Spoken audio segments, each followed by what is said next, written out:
Welcome back to Citizen Extra. This is the second hour live on Citizen TV, and immediately we cross over now to Uasin Gishu County, where we are informed that President Uhuru Kenyatta is expected any minute now to commission a new KCC plant.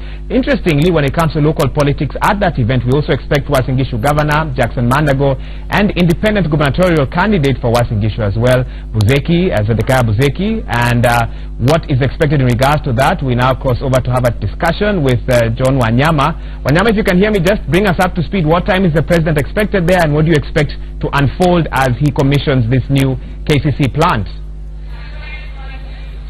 Thank you very much, Maura. We are expecting the president to move in a few minutes from now. As you see, the crowd is set and everything is set. We are just waiting maybe 5 or 10 minutes. The president will be in to commission this new KCC company. And from here, Maura, we are expecting a lot of political, local political to take center stage here in this KCC, because we have seen the independent candidate Buzeki Bundotich is already here, and we are expecting Mandago also to be here. And as you know, Buzeki is always using milk as his symbol in his card, in whatever he's doing and in his campaign. So he's the person who is much interested in this milk, and we are waiting just to see what is going to unfold during this KCC relaunch here in Uasin Gishu County, Maura. Well, Wanyama, are you also able to tell us the president's program for the rest of the day? How long do you expect him to be in this particular function, and what is he expected to move on to next? Bearing in mind, we know he has a busy day in regards to politics in Uasin Gishu. Yeah, Maura, if you remember very well, the president has been in Uasin Gishu for quite several days.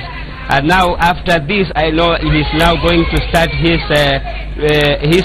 trip to Nandi County. From here, he's heading to Nandi County, where we are going also to see him commissioning other new projects there, and maybe requesting people in Nandi County to really support him and vote him when it comes to August 8th, so that he can go back in his second term as a president of this country.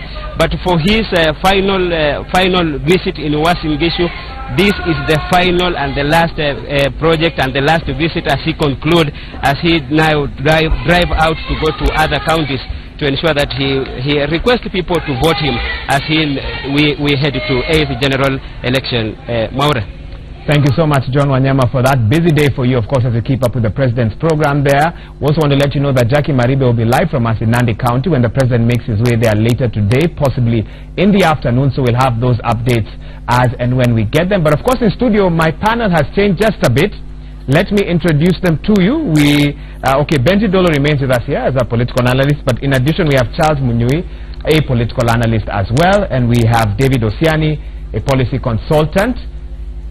We will be delving deep into the issues of Rift Valley politics, and also take a look at IEBC preparedness with 56 days and counting to the August 8th polls. But let's begin by taking a look at what happened in Uasin Gishu over the weekend. Let's have a listen to some of the statements that were made there by various leaders, and come back to studio to take a look at what are the implications or ramifications of those particular statements. Let's have a listen to them now. Mimi namuuliza kwa heshima kubwa ndugu yangu mdogo Mheshimiwa Kiprop Buzeki, namuuliza kwa heshima akubali amuunge mkono ndugu yake Mandago.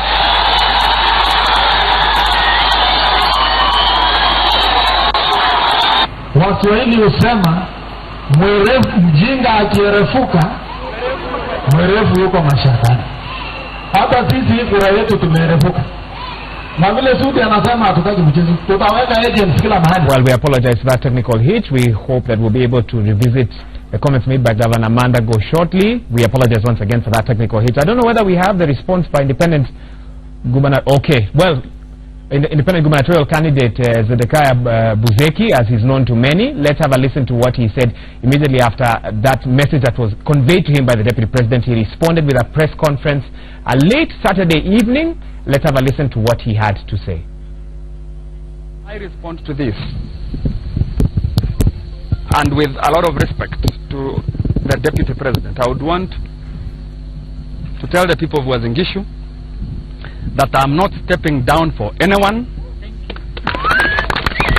I am not backing down for anyone, and the only support I need to be able to be the governor of Uasin Gishu to implement the manifesto that I have shared widely are the voters of Uasin Gishu who I am requesting, who I am very kindly and humbly requesting that they may support my bid on the 8th of August so that I can be able to change the orientation of leadership in Uasin Gishu, and Uasin Gishu County will become the county that other counties will come and learn from in Kenya, because this will be one of a kind.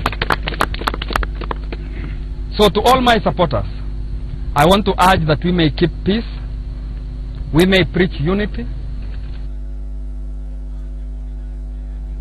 Well, those are the statements coming out of the Rift Valley this weekend. Let me now join my panel here to have that discussion. Charles Munyi, maybe I can be first to help to hear from you. Can you decipher some of the messages that are coming out of the Rift Valley? What do you feel is the underlying intention of what was stated in the Rift Valley this weekend?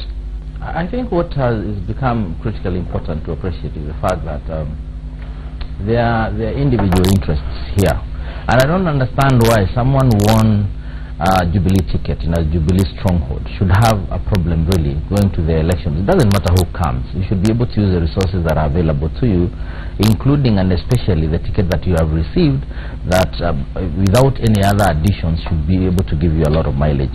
In the meantime, I think in the run-up to the 2013 elections, and against a backdrop of zero or very little civic education, Kenyans assumed the only people that should be elected on the president rather should be very keen on that get elected on their own ticket for purposes of not helping, not getting impeached, and maybe passing legislation and basically entrenching policy should be members of parliament, including the senators and members of the National Assembly. But I think things that have come out, if you look at how Joho has related with the president in terms of being the governor of Mombasa, up to and including saying that Mombasa should not be should be viewed as his territory or colony, as it were, and maybe in a knock. I think now things have changed a little bit, and that information should be now what might be worrying a lot of those people that are going for the presidency.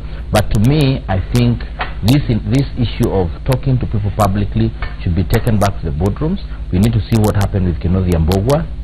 Something was discussed. He agreed to come out publicly and say, I'm going to leave it to Lee. And I think that is why we've disconnected. In fact, you brought up what would have been my next question, which is put yourself in the shoes of Governor Mandago. You know that you've got the nomination, you've got the ticket, but you feel, for one reason or the other, that the leadership is friendly to your opponent who lost in the nomination, is vying as an independent, so technically might even potentially campaign against the party, and you're wondering why this favoritism. How would you respond to that, Panda Munyui?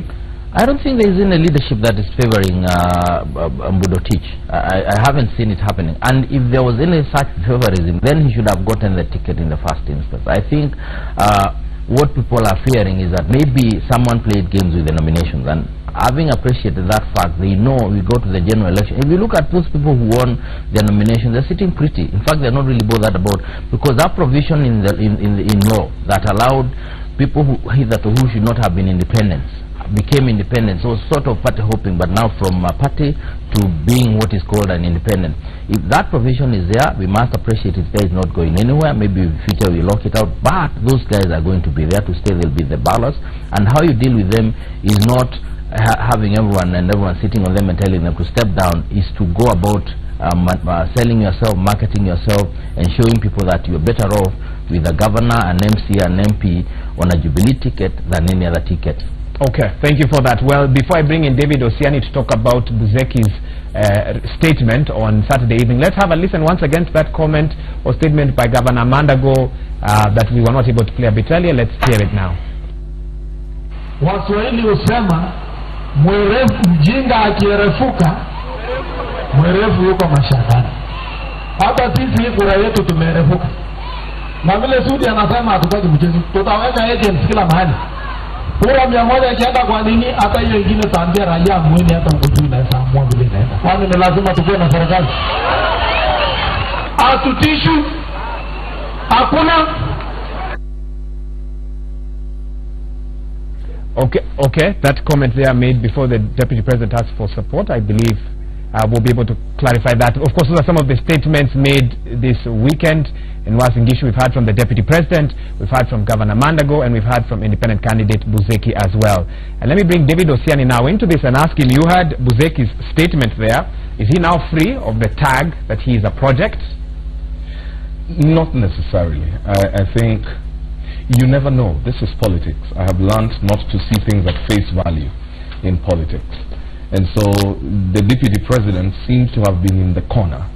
Mandago pushed him in the corner, put him there. There was no way he was going to wiggle out of it. He was embarrassed in front of his own boss. You know, I mean, you're essentially my deputy because this region should be solidly behind you. Then you have chances, you're asking them, when I say they say Jubilee and they answer Mandago. It actually meant that Mandago, Keter and Sudi were successful to push the DP to that corner that was a nasty one, forcing him then to declare publicly that I dissociate myself from Buzeki. But you see, in fact, it may not even be true. He may have said that for the convenience of time and to save face, to avoid embarrassment. And then later, behind the scenes, you know, still push for possibly Buzeki himself, or even have all the MCAs allied to Buzeki win, and then give, you know, serve Mandago a hot pudding of his unwanted meal, you know, by impeaching him or whatever it is. It's politics.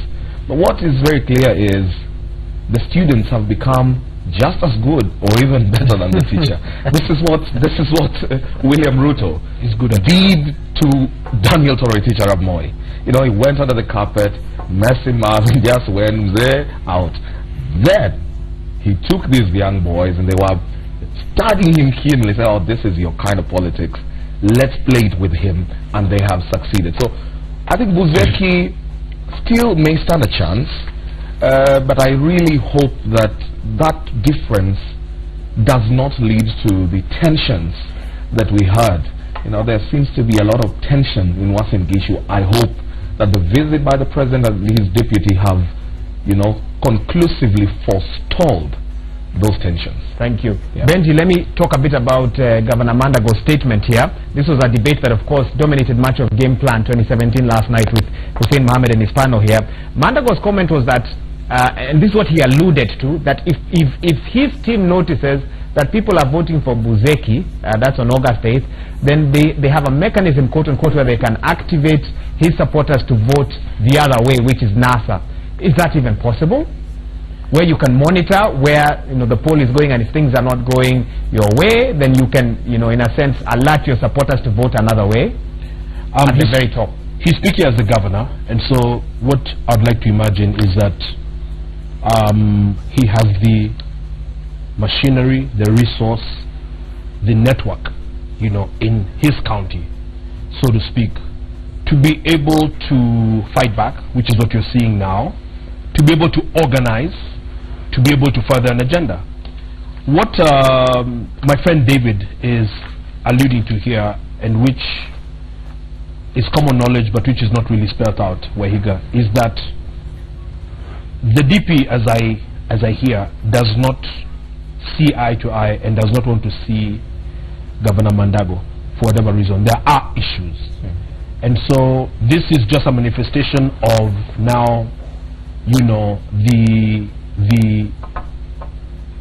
tacit support for Buzeki, but also it also brings to the fore the fact that there are issues in the Rift Valley. There's been noise, there has been discomfiture over the last couple of years, and remember the whole rebellion by Alfred Keter and Sudi and these other guys that has actually put into question the weight and the strength, the grip of the DP in the Rift Valley, not to mention the upset by Nick Salat and Gideon Moi on the other hand. So there's many things at play here, but I think that the DP's initial and capital mortal political enemy would be Mandago and those so-called rebels. And as David said, the DP has been pushed to a corner and publicly, so that now he has realized that, you know, they can fight back. The only danger with this Wahiga is we all know that the DP is a vicious fighter, is relentless, you know. Come at them with a sledgehammer. Is a relentless pursuer, and so it's not over until it's over. I like the way you're picking your words very carefully. You have to, you know. He's the deputy president. and let me refer to the image, the other image that is on your screen. We're live from Uasin Gishu County, Eldoret, where any minute now I can see preparations are in place. The president is expected to commission a new KCC plant. I'm told Governor Mandago has arrived or is arriving as we speak. He's just arrived. We also expect independent gubernatorial candidate Buzeki there. He has interest in the milk industry, of course, so for him, he's there both, of course, on wearing a campaign hat, but also as an investor in that county as well. So this will be very interesting, bearing in mind those two gentlemen are a major reason why Jubilee has spent quite some considerable time in Uasin Gishu County trying to see if they can allay the situation there. There is the president's car now, and he has arrived, and of course, exactly. So once you see that gentleman there, then you know that the president has arrived. We hope we'll be able to shortly listen to his statement there. We're not sure how long this function will take place. What we know is that the president has a very busy program. He's expected in Nandi County later this afternoon, so we know that. I can also see the deputy president, I believe, William Ruto there. He's not there, okay. Although, okay, he's not there, but the president is there shaking hands with, of course, the team that will be running the new KCC mill. Wait, I don't know if it's an ad-lib. Let's have a listen into there. I believe the deputy president is actually there. He is there. My eyes are not deceiving me. The president loves shaking hands, as you can see. So let's have a listen into some of that, what's going on over there, and then we shall return to our discussion here in studio. Okay. So, good. So even as we see those images on the screen, let me bring Charles Munyui also just to see and to discuss. One of the big issues that took Jubilee, of course, to Uasin Gishu County, Charles, was the resolution of this situation where local politics seems to be causing quite a challenge. How would you rate Jubilee's mission in Uasin Gishu so far in terms of percentage? Because what many had expected is that by the time we'd gotten to a new week, a resolution would have been found in that maybe Buzeki would have said, you know what, I'm going to support Mandago. But what we are seeing, Charles, is very different.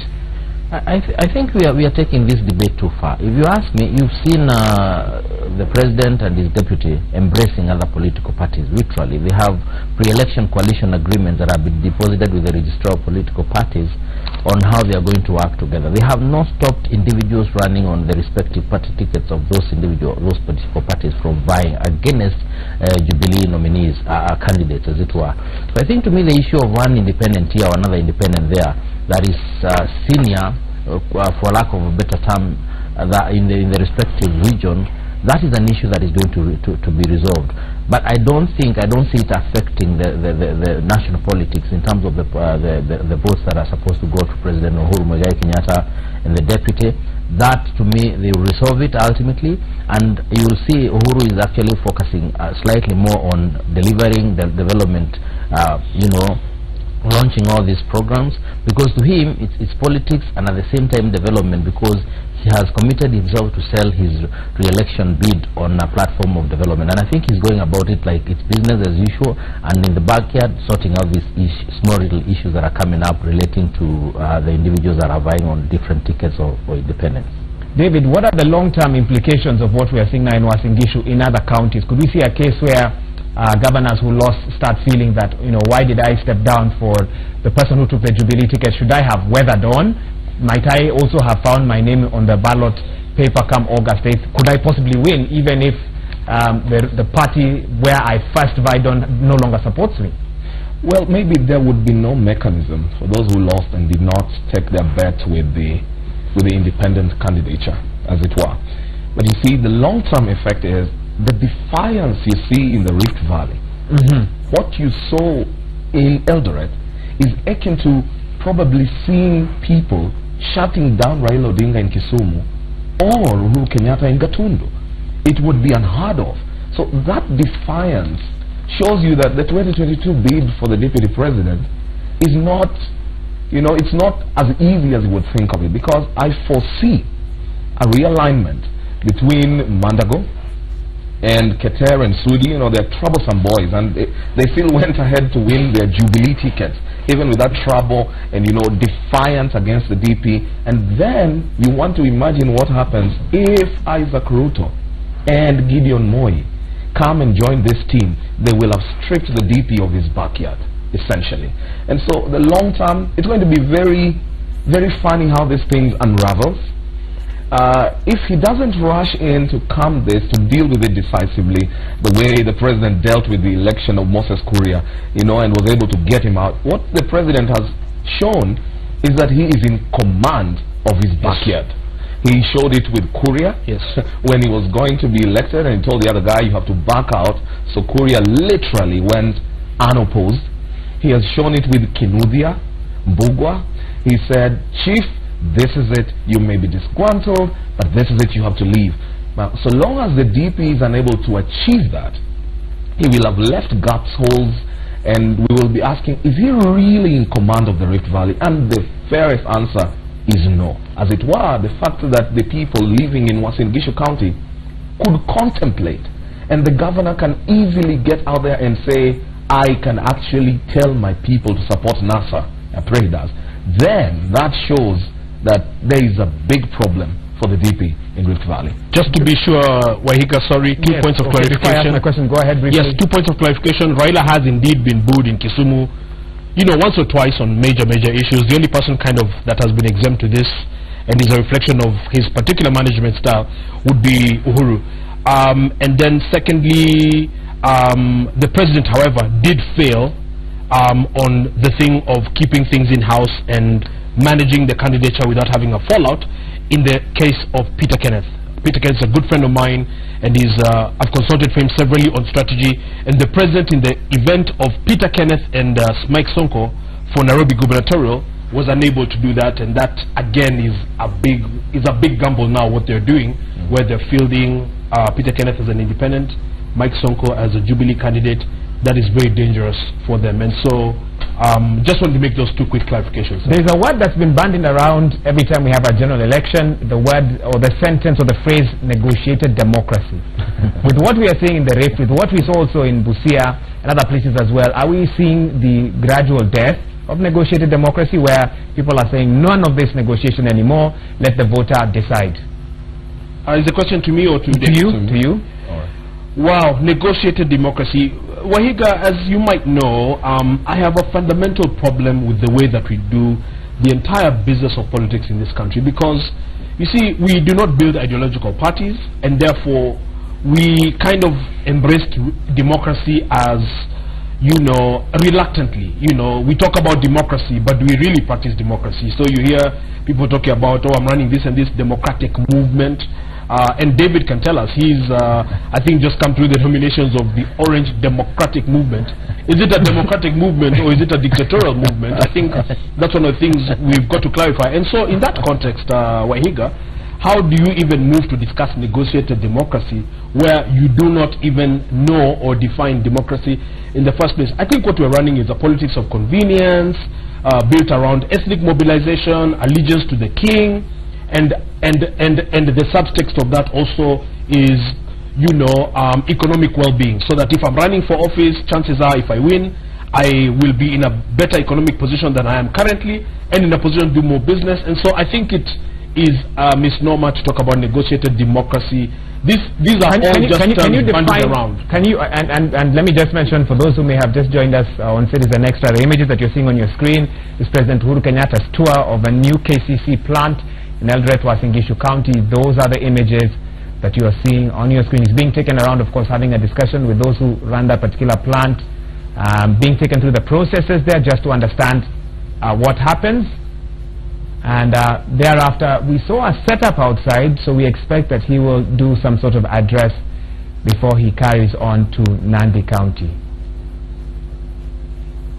And Benji, you are now defining for me what does democracy mean to you, if you say that we can't even talk about negotiated democracy in Kenya when we don't have a pure form of it. So what is democracy then? In the first place, you see. So maybe what I'm suggesting is perhaps we should consider changing this thing to maybe tokenism, because what you're alluding to is, someone loses and then, we play this game where they say, Sasa wewe leta huyu, na hii butter trade, again, all based upon the fact that if Osiani here is from Nyanza South, so wacha huyu kijana akuje, alafu tupatie yeye pamoja na huyu wengine wa Ugenya. It's really, it's a backward type of politics that we must vanquish, and we are not going to vanquish it, Waihiga, by sitting on national media, for example, and vindicating it, validating it, so it's tokenism. It's, at the end of the day, it's meaningless. By the way, these are very, very good pictures coming to the country here of the president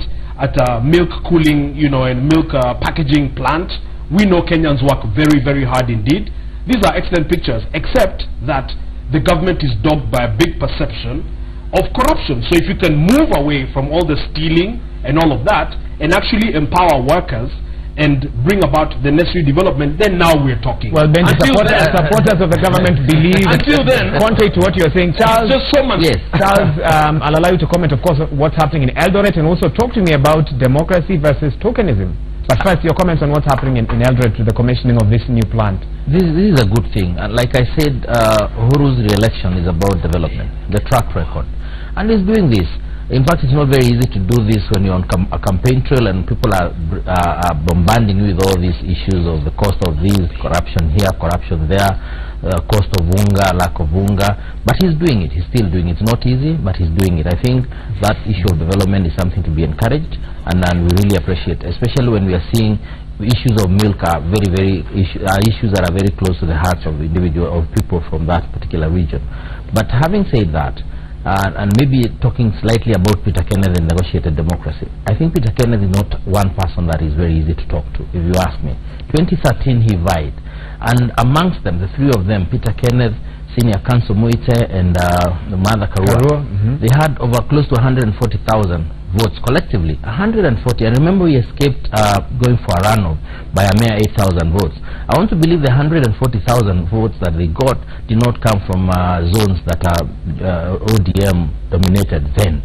So these must have been about eating into what was Jubilee's stronghold. So I think, to me, moving forward to 2017, he's the one guy who was saying tukutane kwa debe, and then he sort of like went quiet a little bit, and then all of a sudden he said, I'm coming back to be an independent. I don't know. There's still time to discuss with him so that he drops his bid. Yes. But I've seen a situation whereby when it comes to Nakuru, which is cosmopolitan, where NASA has fielded a very strong candidate. When it comes to Nairobi, where the current governor of Nairobi is a NASA candidate, I have a feeling that someone must be talking to someone else. It will not be easy. Remember, it's Peter Kenneth here, but I have a feeling that at the end of the day, Peter Kenneth might end up dropping that bid. And that is what all of us, especially supporters, that is your prediction. We'll come back to you shortly to carry on with that discussion, and I also want to hear from you about the concept of negotiated democracy, democracy as a whole, and tokenism as well. But we now cross back to the KICC. We were talking to Stephen Leto earlier today.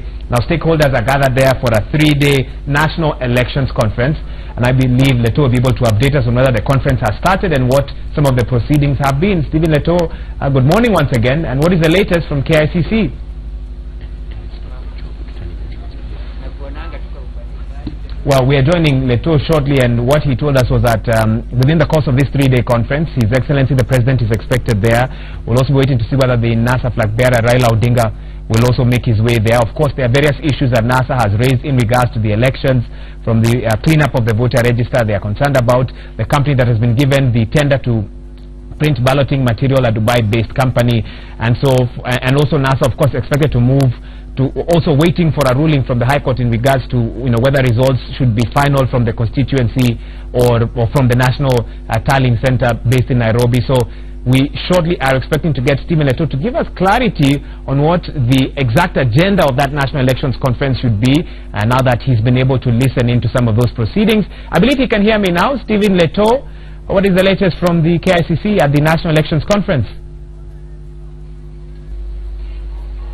Well, Wahiga, what is happening now is we are waiting for the function to kick off here at the Kenyatta International Convention Center, where the IEBC has set up the National Elections Conference that is expected to take 3 days. Basically, it boils down to the preparedness of the Electoral and Boundaries Commission in terms of delivering the August 8 polls, and some issues, of course, this coming up, Wahiga, when the IEBC, that is the electoral agency, is grappling with a lot of issues surrounding the preparation of the August 8 polls, including the cleanup of the voter register that was being done by the KPMG company, and also the issues surrounding the hiring of clerks that will oversee that particular election, as well as the ruling that you've just mentioned, Wahiga, that is being awaited in the High Court over whether the announcement of the results, the presidential results, will be final at the constituency level, or it will be done like as it is now, that is by the National Presidential Returning Officer, that is Wafula Chebukati, the chairman for the IEBC. And so a lot is happening right now. The registration of participants of this particular conference is ongoing. A lot of people are turning up for this particular exercise. Top of the hills is we are seeing representatives from political parties coming here. We are seeing also the representatives from the office of the registrar of political parties. This is a function, Wahiga, that brings together all the election stakeholders just to bring and keep the IEBC at check on whether they have managed to be prepared enough to get set for the August 8 polls. Remember, what some of the issues that they intend to brief the country is about how they intend to ensure that majority of Kenyans out of the 19.5 million registered voters come out to participate in the August 8 polls. And so, like I said to you earlier, President Uhuru Kenyatta is expected here tomorrow for the official launch of this particular function, as well as we are expecting leaders from the opposition as well, because they are also election stakeholders for this particular issue. And so we are still want to confirm whether the Raila Odinga will be here and his NASA team. But what we can confirm is some political parties have already started sending their representatives just to come and listen to the IEBC on how they are prepared to conduct the August 8 polls, and if all the political parties have met all the requirements. Some of the issues that will be expected in the next 3 days is what is being termed as an exhibition, where Kenyans are expected to come, put up their questions before the IEBC commissioners or the IEBC officials, who are all dotted inside the exhibition centers here at the KICC. That, of course, taking place for the next 3 days, just trying to bring Kenyans closer to the IEBC and educating them on why they need to set aside the August 8 for polling. And so we will be able to brief you, Wahiga, what will be transpiring in this particular conference that takes 3 days on everything that will be coming from the IEBC, particularly the issue of the voter cleanup, the ruling that is being awaited at the High Court, as well as the preparedness for the August 8 polls. Wahiga. Well, Stephen Leto, thank you so much for that update, reporting live from the KICC, where any minute now we expect that 3-day conference, national elections convened by the IEBC. I also believe the EACC and other organizations are involved, and what we expect is more updates from Stephen Leto in regards to that as well. We also know that the president is in Uasin Gishu County, where he's commissioning a new KCC plant. A few minutes ago, when we had some live images on the screen, we know that he was being taken through that plant and being explained to what's happening. So there we go. I believe he has now settled down in the presidential days, where any minute now we know that speeches will begin. And from there, we'll be able to get an address from the president. Of course, I'm sure he'll be able to address the challenges facing when it comes to food and milk as well. And we'll be able to get his comments in regard to that shortly, crossing back there any minute now. But we carry on with our discussion in studio. I think we should also bring in IEBC matters. But before that, we were discussing with Charles Munyui, talking about tokenism, negotiated democracy as well. Charles, I wanted your brief comment before we also touch on the IEBC. I think negotiated democracy works. It works for me. And it has to work, because if you have nominations where a lot of people have complained, remember, this is the first time, much as we were talking about party hopping, this is the first time a lot of individuals have moved to independence, to vie as independents post the nominations. Actually, independents should be pre-nomination, but they have moved there, citing irregularities when it comes to nominations. So I have no problem with people discussing and saying I'm dropping my bid. The question is, who initiates the negotiation? Is the president expected to and the deputy president, who are expected to negotiate with MCAs who have lost?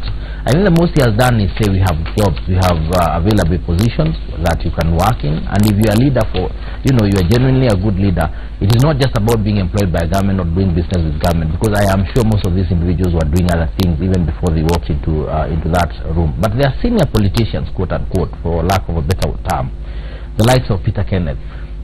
The question is, what are their demands? What exactly would they want? Because much as they are going into this, they can tell prima facie they are going to lose. There is no way you're going to win in Nairobi against when you're fighting the political party that has sponsored another individual that is the strongest in that particular area. It would be akin to having someone in ODM friendly political party vying against Kidero.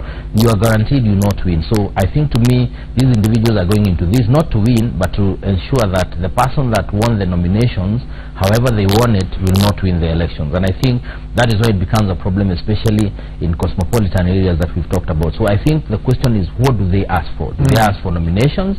Do they ask for cabinet positions on all these positions? Do they ask for to do business with government? Do they ask that I need a few CEC, county executive committee members? What exactly is it that they're looking for? David really wants to get... No, I'm just smiling at what our definition of democracy is. It must be hugely defective if it has to be negotiated, because democracy is about the majority having their way and the minority at least having their say. Now, when you cannot determine who's the majority and who's the minority, when you box out, we used to call it, when I was the president of SONU back in the day, we'd call it guided democracy. Or guided democracy. That cannot be democracy. You have literally just bulldozed your way and your weight around to ensure you have your, it's essentially tokenism, as Benji would call it. Be that as it may, I think democracy is a good thing. It is very good, and I bet Kenyans ought to mature democratically. I would love us to be a democracy. What we are seeing in Eldoret, I don't think the deputy president would rightly tell Buzeki, drop off. No, it's a democracy. He has made a choice. He didn't believe in your party.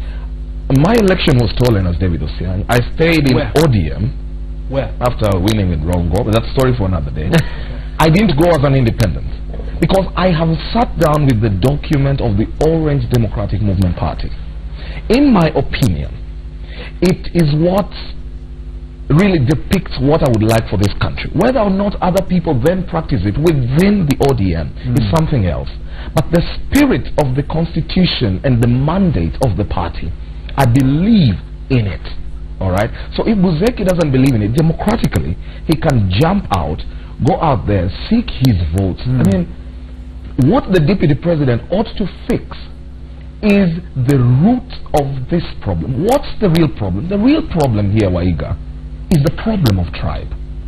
It's the disastrous problem. I will not go into the nitty-gritties.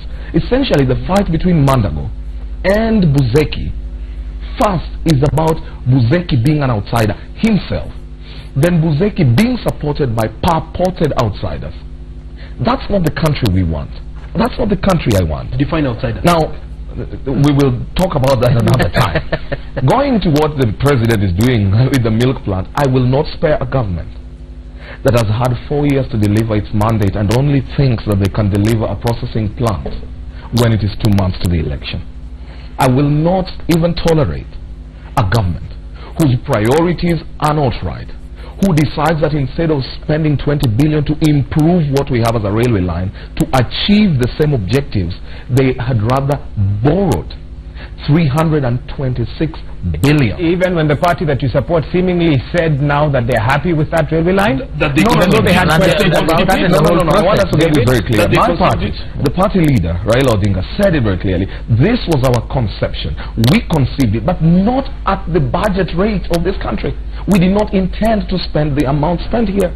It's crazy, the amounts that have been spent here, and they cannot even be accounted for, let alone Eurobond and many other things. Let me allow. It is, in my opinion, it's a great thing to open a plant, but if the Murang'a governor, Mwangi wa Iria, could achieve it within his term, why is the president and the deputy suddenly achieving this at this time? Simply because Buzeki is a milk mogul. Now you are tying it into local politics. Response. I just wanted David to clarify for the audience. Yeah. Truthfully and honestly. Yeah. Would your criticism be the same if Raila was president today? Because especially as young leaders, we must get to the point where it is not about finger pointing, where you excuse corruption as long as it's my guy doing it, and I condemn it if it's the other guy doing it. Would you criticize if it was... Benji, you know me very well. I am an honest Kenyan. Yes. I am a supporter, but not much a loyalist. I call sin by its name. Okay. It doesn't matter who does it. And the fact that it's been done by this regime, the opposition has been in the opposition. They too have skeletons in their closets, and that's okay. We will talk about them, and I don't shy away from pointing it as it were. I come from ODM counties where the governors have not delivered on their mandates. That's fine, but right now the man on the steering wheel is the president, who has let the country down. Wait a minute, that's fine. You said they haven't delivered on the matter, but that's fine. Yeah. The ODM governors that haven't, that's, to quote you, that's fine that they haven't? No. And this can't be fine. I'm just quoting. This is my interview, so I'm not allowed to carry on.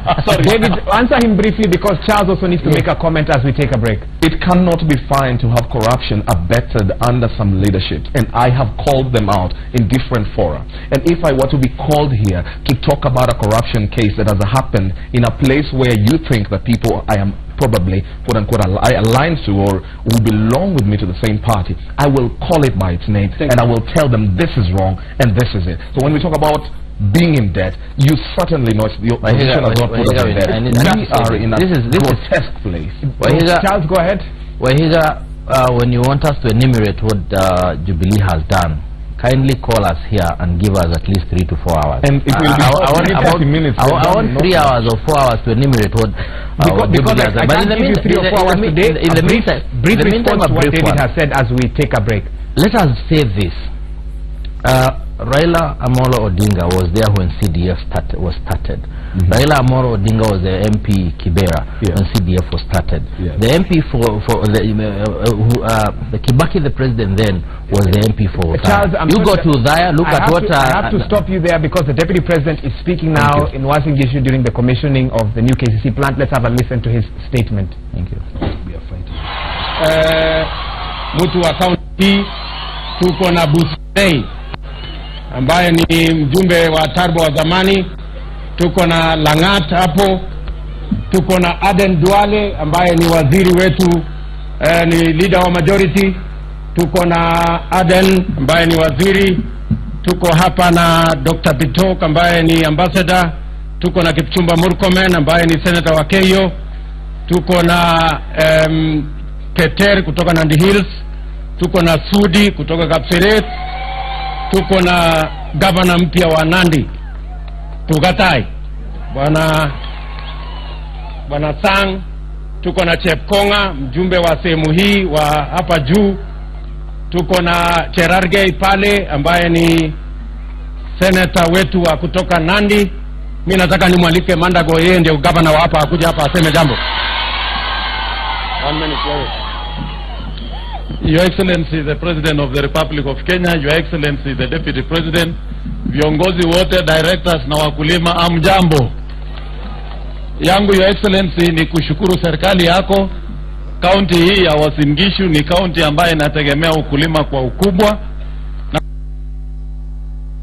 kuweka fedha ya kutosha kufufua hii factory ya KCC. Miaka zingine Your Excellency, maziwa ilikuwa ikiwa nyingi inamwagwa kwa sababu factory hii haingeweza kuconvert hiyo maziwa kuwa powder.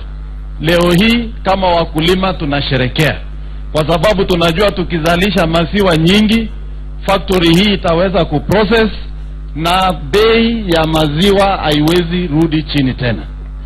Kama serikali ya county, Your Excellency, sisi tuliweka fedha kuhakikisha wakulima hawa wanaosha ng'ombe yao. Tumepeana dawa kwa kila cattle dip katika kaunti hii, na tukapunguza gharama ya kuosha ng'ombe kuanzia shilingi 25 hadi shilingi 10. Your Excellency, pia tulifufua cooperative societies katika kaunti hii, na wakati kupitia kwa serikali yako waziri wa kilimo rangi ya kukul maziwa, sisi kama serikali ya kaunti tumeweza kujenga milk cooling structures 50 katika kaunti hii. Ile tunangojea na tunaambia waziri wa kilimo atuharakishie ni alete hizo tangi ndio hao wakulima waweze kuweka maziwa, so that we can improve the quality of milk yenye itakuja katika factory ya KCC.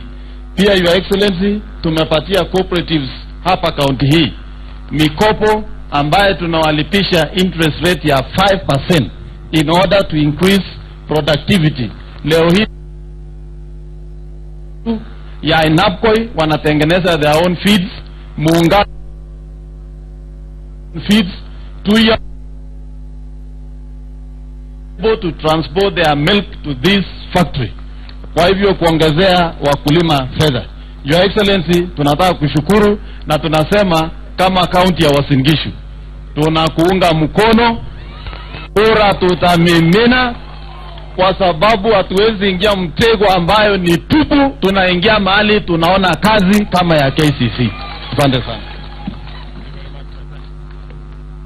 Asante sana Governor. Mheshimiwa Rais, kama vile umesikia my friend Aden akisema, mimi nilikuwa hapa April na chairman na management ya KCC. Wakati ulinituma nihakikishe ya kwamba wakulima wote ambao serikali walikuwa na deni yao ya karibu miaka 20, tuhakikisha ya kwamba wakulima wamelipwa. And I can report that every farmer that was owed money, about 40,000 of them, every farmer has now been paid. Ile shilingi milioni 500 na karibu 50 ambayo ilikuwa imesalia kwa muda mrefu imelipwa. Nataka niseme vile vile, tukiwa katika eneo hili la kilimo, mambo ya ufugaji ni ya muhimu sana. Mambo ya mbegu ya kisasa ambayo zamani ilikuwa inapatikana tu kutoka kule Nairobi, juzi ulifungua bull station mpya hapa Kitale, ambayo sasa wakulima wa sehemu hii wataweza kupata mbegu hiyo kwa bei nafuu, ili tuweze kuinua hali ya mifugo ya sehemu hii, ndio tuweze kuwa na maziwa zaidi. Mheshimiwa Rais, 2013 kampuni hii ya KCC ilikuwa inalipa wakulima shilingi bilioni 2 kwa mwaka. Leo wanalipa wakulima shilingi bilioni 5 every year. The returns to farmers is 2.5 times what farmers used to get in 2013. Kumaanisha ya kwamba wakulima wengi sasa wanapata mapato yao kutoka maziwa na kutoka ufugaji kuliko vile walikuwa wanapata 2013.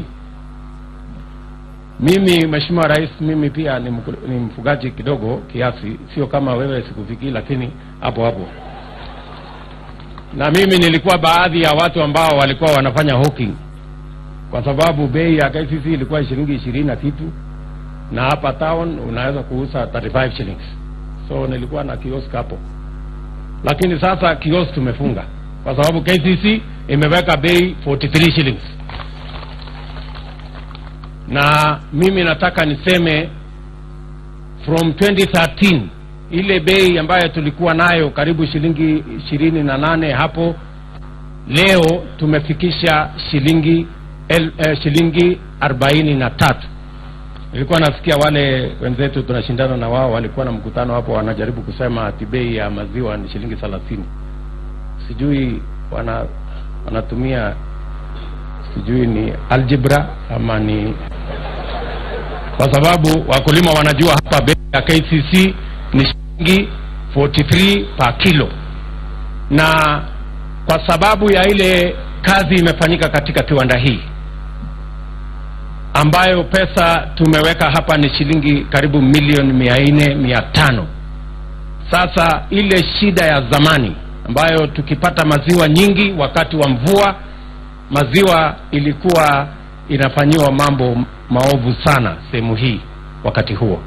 Lakini kwa sababu sasa tuko na kiwanda hapa ya poda hakuna maziwa tena ya mkulima itaharibiwa. Wakati tuko na maziwa nyingi itakuwa converted into powder. Wakati maziwa imepungua tunariko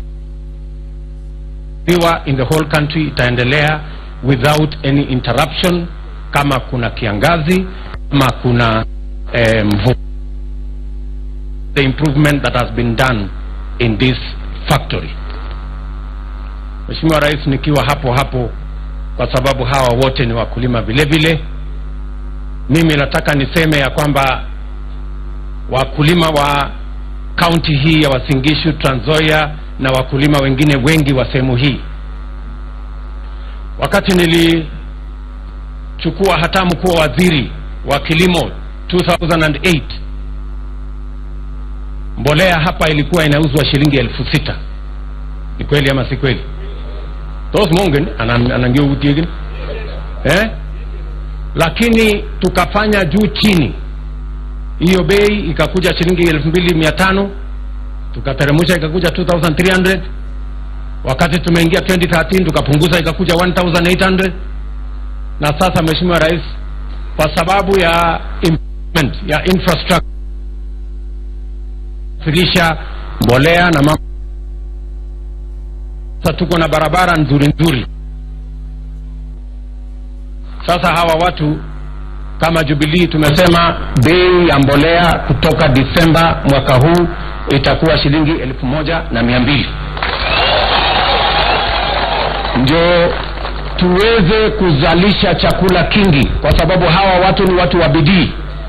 Tuzalishe chakula kingi ndio tuondoe hii matatizo madogo ya kusema kuna ukosefu wa unga hapa na pale. Njia ya kuhakikisha ya kwamba tuko na chakula ya kutosha Kenya, sio kuagiza mambo kutoka sehemu zingine. Wetu wazalishe chakula kingi ndio bei hiyo ishuke chini na tuendelee na taifa letu la Kenya. Wakulima mtafanya bidii, mimi najua, because I am one of you. Tunaelewana jameni?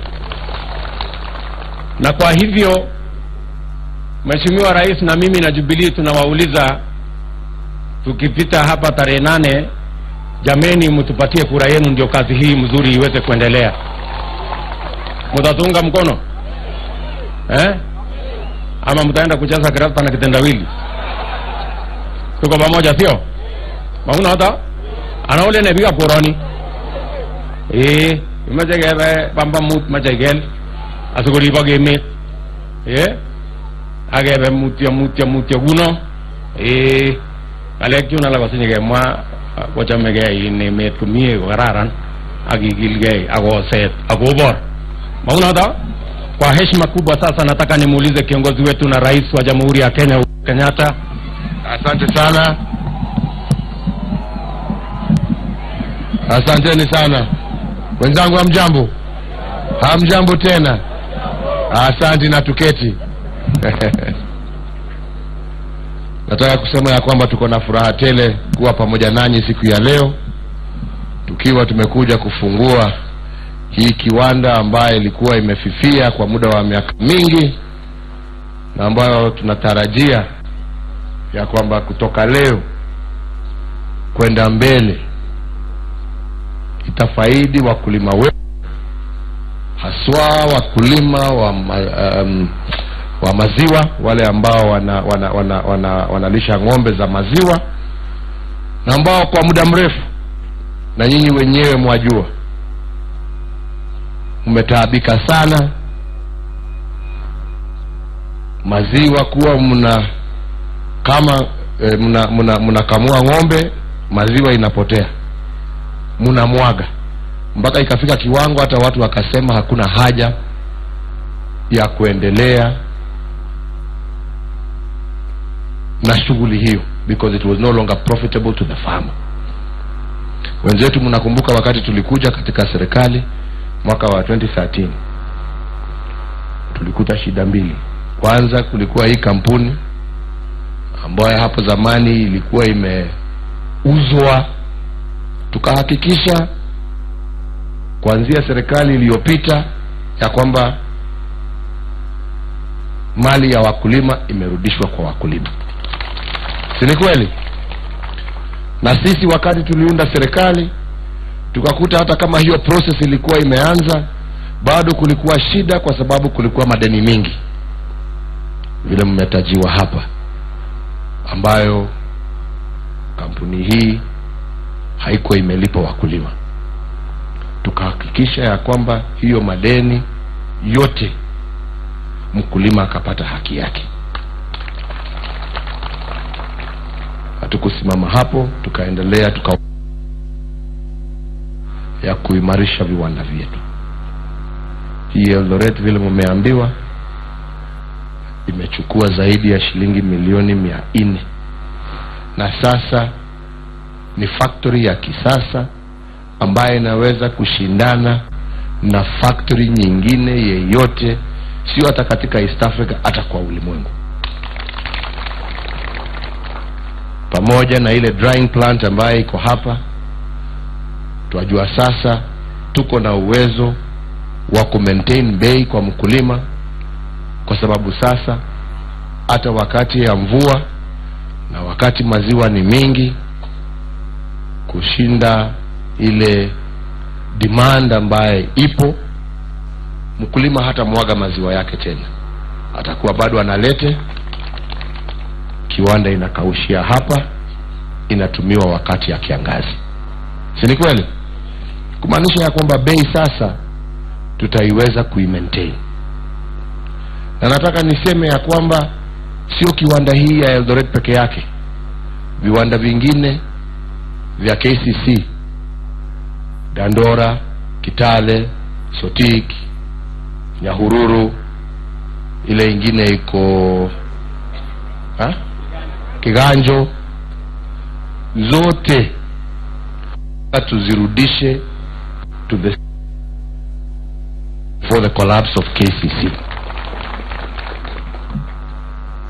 kwa sababu tunajua ya kwamba kama Kenya tuna uwezo wa kuproduce maziwa ya kutosha na pia hata ya kuuza nchi za nje. Shida imekuwa ya kwamba viwanda vyetu havikuwa na capacity na vingine vilikuwa vimefifia ya kuhandle.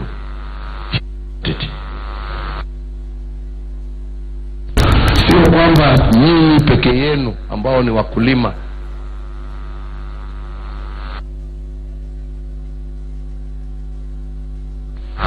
kutoka leo hamtakuwa na shida tena,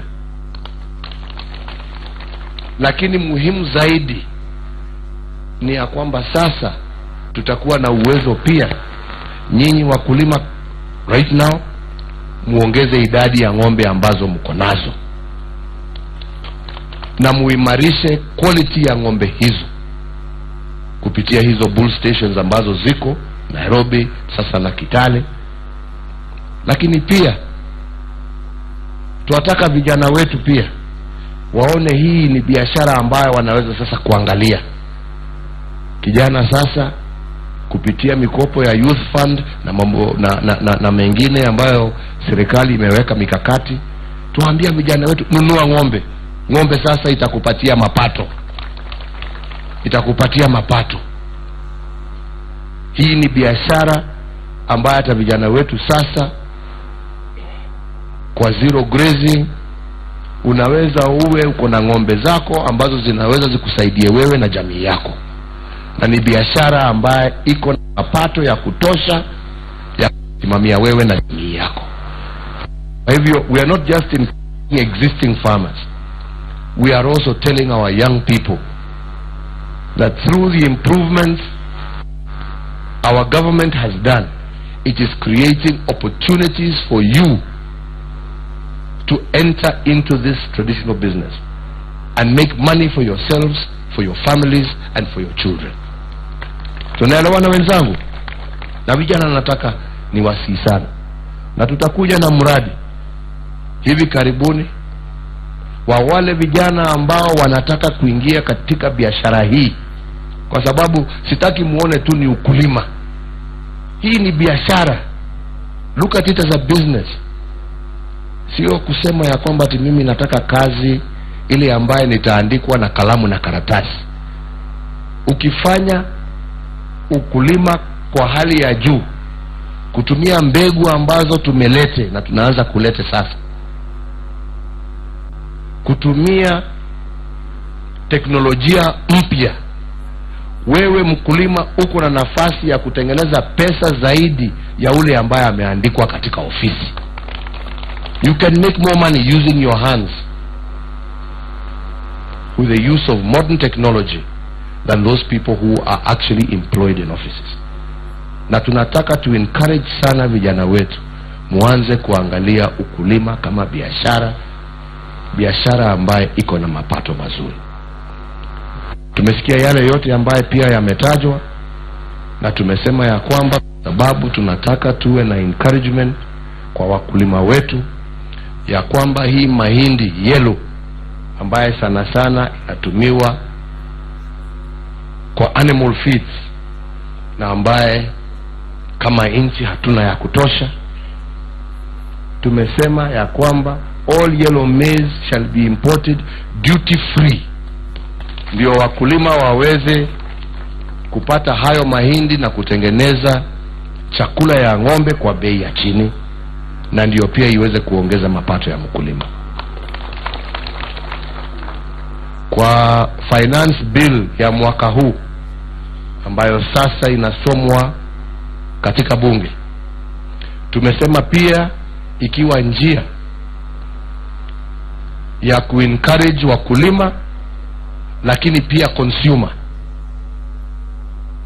kutumia zaidi maziwa yetu au nyinyi kulisha na wa consumers kuongeza consumption, ya kwamba we shall zero rate all milk and milk products in order to make them affordable to Kenyans, in order to increase the number of people who are consuming milk and milk products.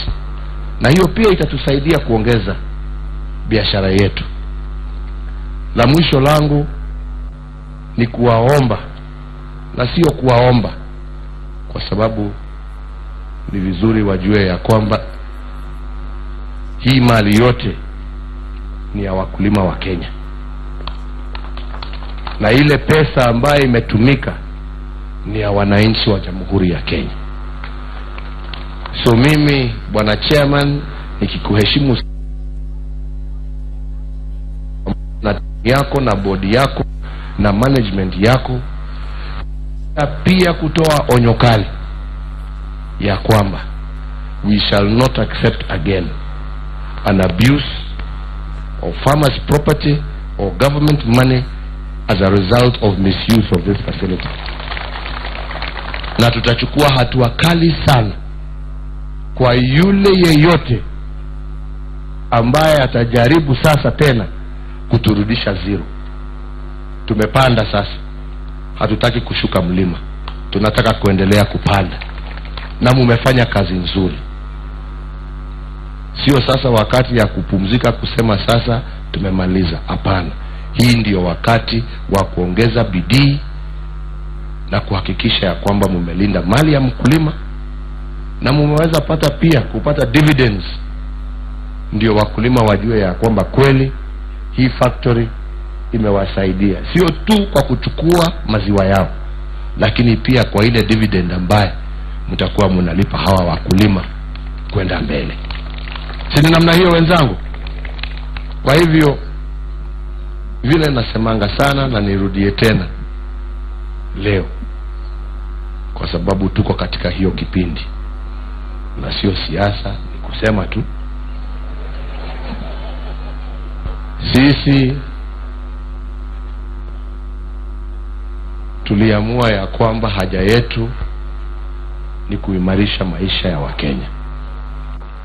Sisi tulisema hatutapiga siasa na maisha ya Wakenya, na ndipo tumefufua viwanda kama hii hapa. Tuko hapa tukifufua, na mnajua imekuweko, na hata wale ambao wanatusengenya watuambie walifanya nini kuifufua, kwa sababu sio kwa sababu tumeitoa binguni, ilikuwa hapa hapa tu. Si ni kweli? Si ilikuwa hapa hapa kutoka 1999 ikiwa imelala. Sasa watapitia tena waseme ndio waliota ndoto hii. Rivertex ilikuwa hapa. Sini sisi pia tumekuja na tumeifufua, na kutoka mwaka ujao hatukutakuwa factory nyingine kubwa ya textile kushinda hii ya Rivertex. Na hatujasimama hapo. Tutaenda kufufua Kikomi, tutaenda kufufua ile ya Mountex, ile ya Mount Kenya, na hiyo ya Kikomi ya Kisumu. Tutaendelea kuencourage sasa vile tunayo encourage nyinyi kwa kutengeneza hii. Tunajua tukifufua hiyo viwanda, wakulima wetu wa pamba ambao pia mambo yao yaharibika watapata soko, wanakuza pamba yao kwa sababu factory ziko za kununua hiyo pamba. Na hii ndio mwelekeo wetu. Na mimi ningewaomba wa Kenya, jameni, tushirikiane pamoja, tuunde serikali pamoja tena na nyinyi mwezi wa 8 tarehe 8, na ndio tuweze kuendelea na haya ambayo, kwa sababu haya ndio muhimu kwa wananchi, haya ndio muhimu kwa binadamu. Propaganda na matusi haitatujengea factory. Tunaelewana? Ni kazi na mwelekeo. Kwa hivyo langu, tukifungua factory hii, tukisherehekea siku ya leo, tukipongeza wale wote wamefanya kazi hii, uuliza nyinyi na kupitia nyinyi wa Kenya kwa jumla, jameni, tuungane mkono, tujenge kali pamoja, tuache siasa ya ugomvi, tuache siasa ya matusi, tuache siasa ya kuleta chuki kati ya makabila yetu, tuungane kwa mkono moja, tujenge Kenya yetu pamoja. Tumekubaliana? Tumekubaliana? Mimi nasema Mungu awabariki, Mungu awalinde, na tunaomba hiyo 5 tena umetaja hapo. Asante sana.